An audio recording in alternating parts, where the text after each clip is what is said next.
deadlift. Didn't do this on purpose, but deadlift is a really good place to start because we're going to talk a lot about contractile potential this weekend. Really big for the open.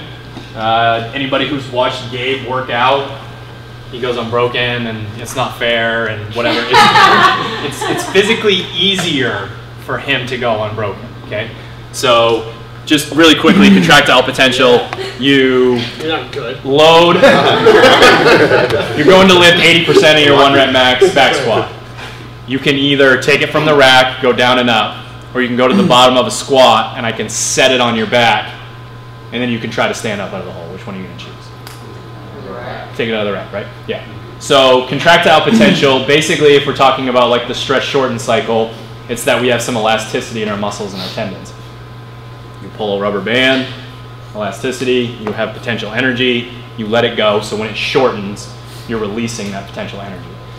Really important just in general in CrossFit, and again, why so many people make so many things look easy, there's almost always a reason. There's a reason why burpees are easier for Hop and Gabe, and we'll get into that later.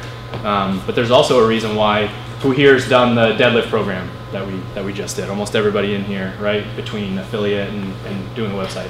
First rep of the heavy sets suck, right? But then that second rep might be a little bit easier, okay? That's because we're using that contractile potential. It's really important to understand how you can use your muscles to your advantage as opposed to going cold through each rep. So I have my really cool drawing over here. There's a big misconception that deadlifting is about pulling. It's about pulling the bar up off the floor. So, got a crane here, right? This would be, obviously this, the arm of the crane here would be your back, okay? We're in flexion, we're trying to hold that tight. This is going to be our arms. The work, sure he's sitting in the crane drinking his Mountain Dew. Definitely. The work happens down here in the engine, okay? If you drove by and there was, I don't know, a big pylon or something, big piece of concrete hanging from this, and this was bending, would that be safe? Would that look like something that was a good idea? Is that a well-engineered system? Probably not, right? Or if this was swinging, if this was out in this direction or out in this direction, you hit, you're gonna run into the crane, that kind of thing. So what I want to show you guys and what I want to talk about is setting up this system here so that it doesn't move at all, okay? And learning to use the engine, learning to use your legs to pick up a barbell. And there are a lot of different factors that go into play here, and Matt's gonna have to sit down in the bottom of a deadlift for an hour so we can explain it. But once you get the concept of locking this all in, and once you really understand how to pick up the barbell, you can completely change your deadlift. You can completely change how it feels, and especially when you're going heavy, So one kind of disclaimer here is because we have so many different systems of leverage, muscles, all this different stuff at play here in the deadlift especially, the difference between, if Sherb and I stand side by side, we're fairly close in height, but you'll find that our knees are in different places, our hips are in different places, our shoulders are in different places. So we're not going to have the same deadlift positioning. We're not going to set up in the same spot. I personally have really bad mobility down here, and that causes me, I have to drop my butt down lower in my start position to be able to have my flat back. Because if I have it higher up, where maybe I have a little bit more leverage, my butt starts to round down under. Just that relationship between my spine and my sacrum isn't as mobile. So when you watch him, take into account that your coach, when you break out into a group, is going to help you find that start position based on your mobility, the length of your femurs, the length of your arms. There's so many different things at play here. Why don't you?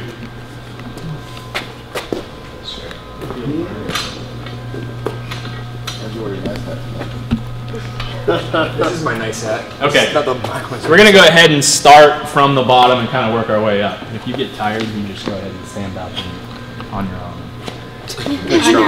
Yeah. So obviously he's got his feet nice and north and south here, perpendicular with the bar. Weight is distributed kind of evenly throughout the foot. If he was to lean too far back into his heels, he'd have a really tough time extending his knees back. And obviously everybody knows that if he comes forward in this position, if the weight's out over his toes, he's in really big trouble. When he picks the bar up off the ground, the weight's gonna concentrate towards the middle of the foot if you're picking it up above the middle of your foot. That's just the way it's going to work. So if you try to fight that too much, you're gonna have a lot of trouble. With beginners, it's good, you can go ahead and stand up for a second. With beginners, sometimes it's good to kind of push them a little bit more back towards the heel because we know we can make it safe. But everybody's felt that kind of slow deadlift where you're dragging it up your shin. We have to find that happy, we have to try to find that happy medium. So go ahead and come back down.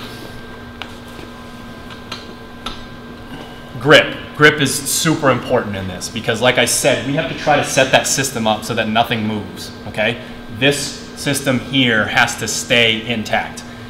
You see that his shoulders are out in front of the bar a little bit, and that causes an angle to come back down through, but it's actually hoisting just like a crane would because what's holding his arms back are his scaps, and his scaps are here, and that's directly over the bar. Is my arm pretty close to in line with the bar? Okay, that's that system that's gonna hold that back, and anytime we get too far away in either direction from the scaps, the bar is gonna wanna come, or your scaps are gonna wanna come forward more and more. You good? If anybody hasn't taken their level 1 cert, this is good training for your level 1 cert. You sit in the bottom of the deadlift for like 3 hours on day one. I think we do that during warm-ups in class. Sure loses track of time. All right, get back down. So, scaps retracted. If you guys actually want to come around over to this side right here for a second.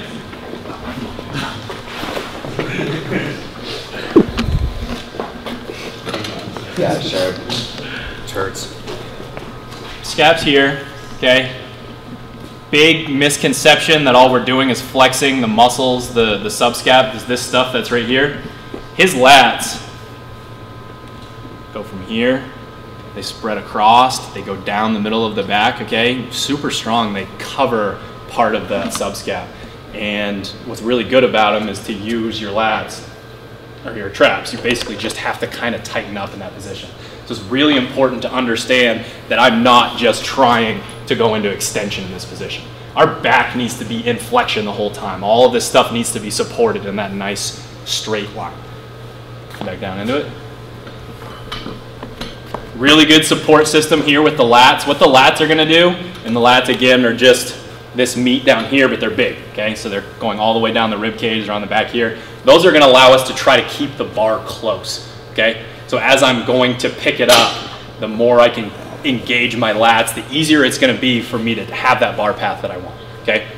As we go past down into this position right here, the big guys here that you see are huge on CrossFitters because they go into extension, not flexion in their deadlift, and you get into those nasty positions, so they overwork these muscles. These are our QLs. This is what really kind of grabs onto the spine down at the bottom, okay? That's what's going to really tighten everything up in that position.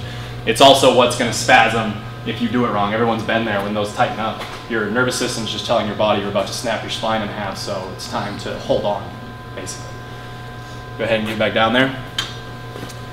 As we get down into this position with the glutes, we just want to make sure that where the lumbar spine and the sacrum meet, that we still have that straight line. So when I'm in this position here, you see what happens. I get that round there, and anytime I start to go, my butt kind of picks up here.